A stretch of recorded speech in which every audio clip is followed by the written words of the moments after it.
যখন কেউ দ্রুত গতিতে কথা বলবে, আচ্ছা আমি এখন আপনাদের সাথে একটু দ্রুত গতিতে কথা বলছি। আসলে আমার দ্রুত গতিতে কথা বলার পেছনে একটু কারণ রয়েছে, সেটা হচ্ছে যে অল্প সময়ে যাতে অধিক তথ্য আপনাদেরকে দিতে পারি। তো যাই হোক, যখন কেউ দ্রুত গতিতে কথা বলবে তখন তার সেই কথা যদি আপনি বুঝতে না পারেন, তাহলে তাকে হয়তো বলতে পারেন যে তুমি কি আরেকটু আস্তে কথা বলবে, এই যে তুমি কি আরেকটু আস্তে কথা বলবে, এই বাক্যটার ইংলিশ কী হবে এটা আমাদেরকে জানতে হবে। তো এরকম বেশ কিছু মজার বাক্য আজকের ক্লাসে আপনারা পেতে যাচ্ছেন। সো ক্লাসটি টানাটানি না করে প্রথম থেকে শেষ পর্যন্ত দেখার চেষ্টা করুন।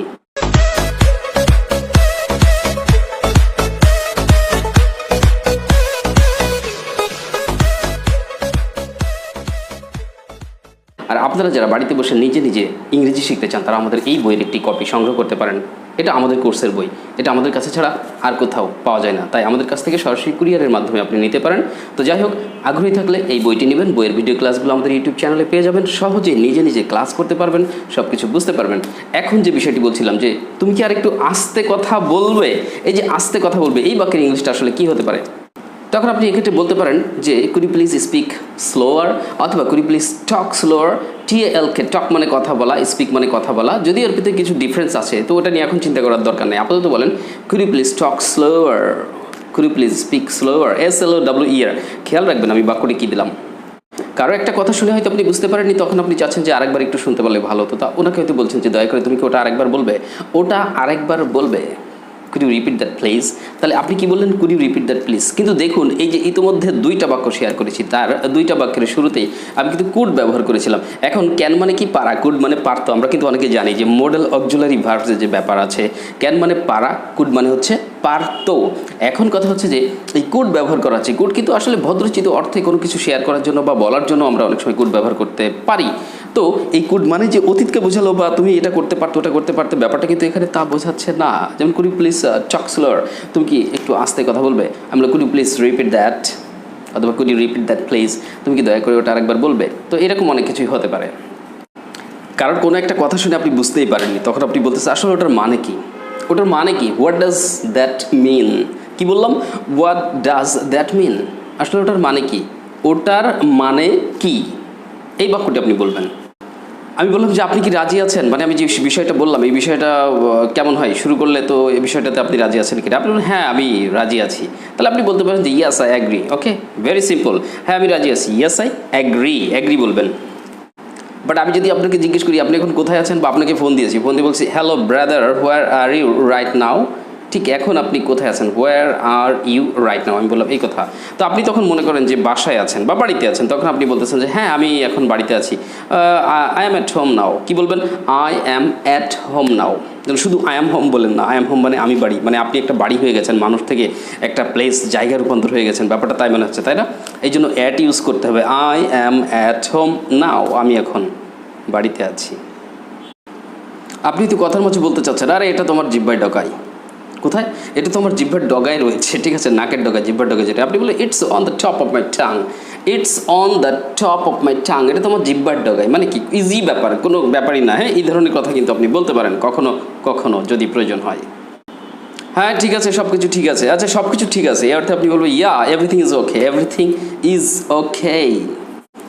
এই কাজগুলো করতে আসলে কেমন সময় লাগে, আপনাকে কেউ জিজ্ঞেস করছে এই বাক্যটা যে এটা কেমন সময় লাগে, আপনি আসলে এতে সময় লাগে একটু, তার মানে কি একটু সময় লাগে। তা আপনি বলেন যে আসলে এতে সময় লাগে, অ্যাকচুয়ালি ইট টেক্স টাইম।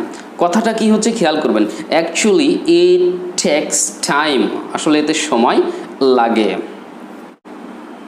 আমি আপনাকে বললাম do you want to get it, তুমি কি এটা চাও, মানে তুমি কি এটা পেতে চাও। আপনি বলতেছেন no actually I don't want it, না আমি এটা চাই না। তাহলে না আমি এটা চাই না, এই বাক্যটি বলবেন no I don't want it, no I don't want it. আপনি অনুমতি চাচ্ছেন কোনো কাজ করা, তখন আমাকে বলছেন যে প্লিজ আমাকে অনুমতি দিন, মানে allow me please, allow me please, আমাকে অনুমতি দিন। আচ্ছা কোন দিন কাজটা করা যায়, তখন আমার বলতেছে এরকম যে যে কোনো দিন হলেই হয়, যে কোনো দিন চলবে, any day will do, any day will do, মানে যে কোনো দিন চলবে, যে কোনো দিন তুমি করতে পারো এটা, বা যে কোনো দিন তুমি এখানে আসতে পারো। এইভাবে আপনি যদি বলেন যে কোনো দিন, তাহলে সেক্ষেত্রে বলবেন অ্যানি ডে উইল ডু। শান্ত হও, অশান্ত হও না, মানে কি শান্ত হও, অর্থাৎ বি কাম, CALM, কাম উচ্চারণ করবেন, বি কাম, অথবা বি কুইটও বলা যায়, মানে চুপ করা যেটা। হ্যাঁ, আরও অনেক কথাও বলা যায়, আপনারা তো জানেন। আনন্দ করো, কোনো একটা বিষয়ে আনন্দ করার কথা বলা হচ্ছে, তখন আপনি বলবেন যে cheer up, cheer up, enjoy, আরও অনেক কথা বলা যায়, তো আপনি বলবেন যে চিয়ার আপ। অনেকে বললেন না চিয়ার্স, ওদের চেয়ার আপ বললেই হয়। আচ্ছা ঠিক আছে, চলে আসো। ওকে, কামন কামন প্লিজ। আচ্ছা কামন প্লিজ মানে কিন্তু একটু বুঝতে চেষ্টা করো, এটাও হতে পারে। আবার কামন প্লিজ মানে হ্যাঁ চলে আসো, এরকমও হতে পারে। ওকে, সতর্ক হও, সবসময় সতর্ক থাকা উচিত, তাই না আমাদের? তো আপনি বলছেন যে সতর্ক হও, তখন বলবেন বি কেয়ারফুল। Be careful. পাগলামি করো না, সবসময় পাগলামি করতে হয় না, বুঝে শুনে কথা বলতে হয়, এরকম অর্থে আপনি বলছেন যে পাগলামি করো না। আপনি বলবেন don't be crazy. Don't be crazy. এটা সরাও তো এখান থেকে। ওকে, মুভ ইট মানে কি? এটা সরাও। এই সরানো অর্থে আপনি বলতেছেন মুভ ইট, মুভ ইট। চিন্তা করো না, এই চিন্তা করো না কথাটার অর্থে আমরা প্রায় কিন্তু এটা বলে থাকি। তো আপনি ইজিলি বলবেন যে ডোন্ট ওয়ারি। ডোন্ট ওয়ারি, দুশ্চিন্তা করা, চিন্তা করা, এরকম। আপনি বললেন যে চিন্তা করো না, আপনি বলবেন ডোন্ট ওয়ারি। আমাকে অনুসরণ করো। ওকে, আমাকে অনুসরণ করো কথাটার অর্থে আপনি বলবেন যে ফলো মি। Follow me. আমাকে ক্ষমা করে দিও, কোনো অপরাধ করেছেন আপনি হয়তো বলতেছেন আমাকে ক্ষমা করে দিও, ফরগিভ মি, ফরগিভ মি। তুমি এটা ভুলে যাও, এটা ভুলে যাও, এর অর্থে আপনি বলবেন যে ফরগেট ইট, ফরগেট ইট। এই যে ছোটো ছোটো কথাগুলো, এই ছোটো ছোটো কথাগুলো কিন্তু অনেক গুরুত্বপূর্ণ, ঠিক আছে? এই ছোটো ছোটো কথাগুলো আপনারা শুনলেন, জানলেন এবং নোট করার চেষ্টা করবেন এবং সেইগুলো আপনারা ব্যবহারও করবেন। আসলে প্র্যাকটিক্যালি আমরা অনেক ইংলিশ জানি, but we don't use that. এই যে আমি বললাম উই ডোন্ট ইউজ দ্যাট, আমরা সেটা ব্যবহার করি না। এখন আমি আপনাদের সাথে কথা বলছি, কথার মাঝেও কিন্তু ইংরেজি বলছি। তো আপনি খেয়াল করবেন আমি কী কথা বলি, কোন কথা বলি, কীভাবে কোনটা বলছি, কোন বাক্যটা কীভাবে আমি দেখাচ্ছি আপনাদেরকে, সেটা আপনারা ফলো করে সেভাবে ব্যবহার করার চেষ্টা করবেন, তাহলে শিখতে পারবেন। তবে কি বললাম যে আসলে আমরা ওটা ব্যবহার করি না, actually we don't use that. কিন্তু আমাদের এটা করা উচিত না, but we should not do it. এই যে উচিত অর্থে কিন্তু শুড ব্যবহার করতে হবে, তাই না? We should not do it. আচ্ছা, আমি আপনাকে বলছি তুমি কি ইংরেজিতে কথা বলতে পারো? Can you speak in English? Can you speak in English? তুমি কি ইংরেজিতে কথা বলতে পারো? ওকে, তো আপনি বললেন যে হ্যাঁ আমি ইংরেজিতে কথা বলতে পারি। Yes I can speak in English. Yes I can speak in English. এখানে দেখেন আমি প্রশ্ন করলাম ক্যান দ্বারা, তুমি কি ইংরেজি বলতে পারো, ইংরেজিতে কথা বলতে পারো? এই যে পারো শব্দটা, আপনি বলেন হ্যাঁ আমি ইংরেজিতে কথা বলতে পারি। এই যে পারা পারি, এই বিষয়ে কী হয়? ক্যান হয়, আপনি জানেন। আর যদি অতীত বোঝাতো যে তুমি কি কাজটি করতে পারতে, আমি এরকম জিজ্ঞেস করছি যে তুমি কি কাজটি করতে পারতে, could you do the work, হয়তো আপনি বললেন যে হ্যাঁ আমি কাজটি করতে পারতাম, yeah I could do the work, এরকম বলা যেতে পারে। ওকে, সো এইগুলো কিন্তু মডেলের ব্যবহার। মডেল কিন্তু আমরা অনেক সময় অনেক বাক্যে ব্যবহার করি, লেখার ক্ষেত্রে, বলার ক্ষেত্রে। এই জিনিসগুলো আমাদেরকে খেয়াল রাখতে হবে।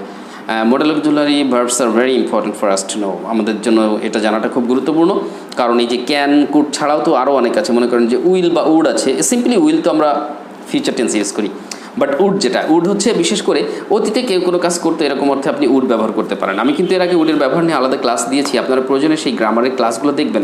আমাদের গ্রামারের যে প্লেলিস্ট আছে, আপনারা আমাদের ইউটিউব চ্যানেলে দেখবেন যে স্পোকেন ইংলিশ ফুল কোর্সের প্লেলিস্ট আছে। ওই স্পোকেন কোর্স থেকে বিশেষ করে আপনি আমাদের যারা বইটা সংগ্রহ করেছেন বা করবেন, তারা স্পোকেন ইংলিশ ফুল কোর্স এই বইয়ের লেসন অনুযায়ী করা হয়েছে, সেটা ফলো করবেন, কোর্স করে ফেলতে পারবেন বাড়িতে বসে, ঠিক আছে? আর আমি তো বলছি যাদের প্রয়োজন তারা নক করবেন, আমাদের কমিউনিকেশন লিঙ্কে ফোন নাম্বারে আপনি ফোন করে এই বইটি অর্ডার করার চেষ্টা করবেন যদি প্রয়োজন মনে করেন। আর বিশেষ করে ওই যে এখানেও কিন্তু মডেলের আলোচনা করা হয়েছে, মডেলের অনেক উদাহরণ দেওয়া হয়েছে, আরও অনেক কিছু দেওয়া আছে বইটার মধ্যে। এটা তো আসলে ওইভাবে বলে শেষ করা যাবে না, জাস্ট আপনি অনেক উপকৃত হবেন হয়তো এখান থেকে ইনশাআল্লাহ। তো মডেল অক্সিলারি যেটা, যেমন উডের ব্যবহার, উড হচ্ছে অতীতে কেউ কোনো কাজ করতো, সে অর্থে কিন্তু উড হয়। আপনি বলেন যে আমি ক্রিকেট খেলতাম, আগে খেলতেন, এখন হয়তো আর খেলেন না, সময় পান না, এরকম ব্যাপারটা, ব্যস্ত মানুষ। তো আপনি বলেন যে I would play cricket. I would play cricket, would মানে কি আমি খেলতাম। আপনি বলতেছেন যে আমি মাছ ধরতাম, মানে যখন ছোট ছিলেন তখন হয়তো বাবার সাথে, চাচার সাথে বা বন্ধুদের সাথে আপনি মাছ ধরতে যেতেন, আপনি বলেন যে আমি মাছ ধরতাম, অতীতের কথা। I would catch fish, I would catch fish. Okay, কেউ বলছে যে আমি পুতুল খেলতাম। আমরা অনেকেই যে ছোটোবেলায় হয়তো পুতুল খেলেছি, এখন অনেকের মনে আছে, কারোর মনে নাই। তো আর আধুনিক যুগে তো আসলে বাচ্চা কাচ্চারা খুব স্মার্ট, এরা তো মোবাইল ফোন নিয়ে সময় কাটায়, স্মার্টফোন, ট্যাব, আরও কী ওই যে কার্টুন টার্টুন দেখে, এরা পুতুল খেলে না, আধুনিক, ঠিক আছে? আমরা একসময় আনস্মার্ট ছিলাম, আনস্মার্ট যুগে ছিলাম, এখন স্মার্ট যুগ, স্মার্ট যুগে ছেলেমেয়েরা অনেক স্মার্ট। ওকে, তো যাই হোক, আপনি বললেন যে আমি পুতুল খেলতাম, I would play with dolls, এখানে উইথ ব্যবহার করবেন। I would play with dolls, আমি পুতুল খেলতাম, মানে পুতুল নিয়ে খেলতেন, ব্যাপারটা এরকম। ওকে, এই বিষয়টা বোঝাচ্ছে। ওকে, তো এইরকম অতীতে কেউ কোনো কাজ করতো, এই অর্থে কিন্তু আপনি উড ব্যবহার করতে পারেন। আবার উড কিন্তু অন্যান্য কয়েকটা জায়গায় ব্যবহার করা যায়।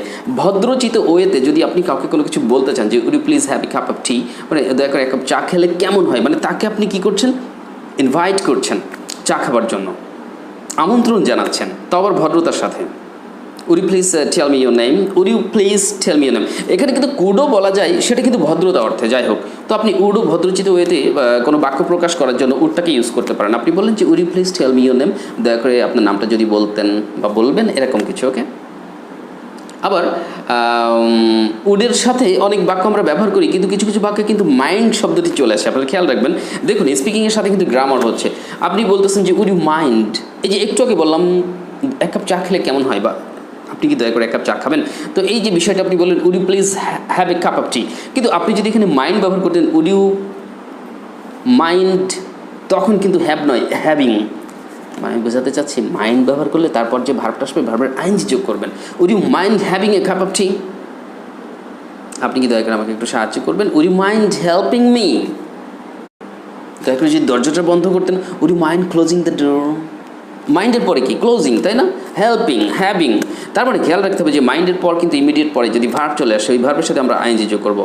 That's the rule of grammar, এটা গ্রামারের রুল। সো মাইন্ডেড প্লিজ, মনে রাখবেন। ছোট ছোট কথা যেগুলো বলবেন, আপনি টোটালি অনর্গল একাধারে ইংরেজিতে কথা বলতে পারছেন না, ওয়েল আপনার দুর্বলতা আছে, থাকতে পারে দুর্বলতা। You may have weakness, it doesn't matter, it's very simple, এটা খুবই স্বাভাবিক ব্যাপার। But don't feel shy, don't be frustrated, হতাশ হবেন না। আপনি ছোট ছোট করে যতটুকু পারেন, as much as you can, you should try to speak in English. আপনাকে ইংরেজিতে কথা বলার চেষ্টা করতে হবে। আর ছোট্ট ছোট করে যখন বলার চেষ্টা করবেন আস্তে আস্তে আপনার কিন্তু অভ্যাস আসবে। আর অভ্যাস যখন হয়ে যাবে তখন কিন্তু it will be easy for you to speak English like the machine. মেশিনের মতো আপনার জন্য কথা বলা অনেকটাই সহজ হয়ে যাবে। So you have to try for that, আপনাকে চেষ্টা করতে হবে। অ্যান্ড ইউ শুড কন্টিনিউ, চালিয়ে যেতে হবে। ডোন্ট স্টপ, থেমে যাবেন না। তাহলে ধীরে ধীরে বলুন, অল্প অল্প করে বলুন। আর অল্প অল্প করে শিখতে শিখতে একসময় দেখা যাবে আপনি অনেক কিছু শিখে গেছেন। কিন্তু আমরা অধিকাংশ ক্ষেত্রে উই বিকাম ফ্রাস্ট্রেটেড, আমরা হতাশ হয়ে যাই। এটা ঠিক নয়। আসুন, হতাশা নাই, ভিতরে কনফিডেন্স রাখবো, আত্মবিশ্বাস রাখবো, ধীরে ধীরে শিখবো। আমার একটু সময় লাগুক। আর আমি তো বলেছি ইংরেজি শিখতে গেলে একটু ধৈর্য ধরতে হবে, because you know that it takes time, এতে সময় লাগে। এই ব্যাপারটা মনে হয় আজকের ক্লাসে আমি বলেছি, শেখাচ্ছিলাম প্রথম থেকে। তো দেখুন, ইট টেক্স টাইম, এটা সময় নাই। সো আপনাকে সময় দিতে হবে। আশা করি ধীরে ধীরে গ্র্যাজুয়ালি আপনি আরও ভালো কিছু শিখতে পারবেন, অনেক কিছু জানতে পারবেন, এবং এটা অনেক কাজে লাগবে ইনশাআল্লাহ। সো ছোটো ছোটো বাক্য বলুন, যে আপনি বলুন এখানে আসুন, কাম হিয়ার, ওখানে যাও, গো দিয়ার, এই কাজটি করো, ডু দ্য ওয়ার্ক। বেশি কথা বলো না, ডোন্ট টক টু মাচ, শান্ত হও, প্লিজ বি সাইলেন্ট, মানে চুপ করো, ওকে। আমাকে বিরক্ত করো না, ডোন্ট টিজ মি, অথবা ডোন্ট ডিস্টার্ব মি। তুমি কী চিন্তা করছো, হোয়াট আর ইউ থিঙ্কিং, তুমি কি আমাকে সাহায্য করতে পারো, ক্যান ইউ হেল্প মি। এই কোথায় যাচ্ছ তুমি এখন, hey where are you going now, where are you going now. Yes. So ছোটো ছোটো করে এইভাবে ইংরেজি বলার চেষ্টা করবেন, যেগুলো আপনি জানেন। আস্তে আস্তে দেখা যাবে যে আরও বড় বড় বাক্য আপনি তৈরি করতে পারছেন। আর আমাদের সেন্টেন্স মেকিংয়ের উপরেও অনেক ক্লাস দেওয়া আছে, ক্লাসগুলো দেখবেন। আর ইংরেজি শেখার স্বার্থে আপনি যে কাজটি করবেন সেটা হচ্ছে যে প্রথমত আপনি যেগুলো জানেন সেগুলো ব্যবহার করেন, আর পাশাপাশি try to learn how to make question, প্রশ্ন তৈরি করা শেখান।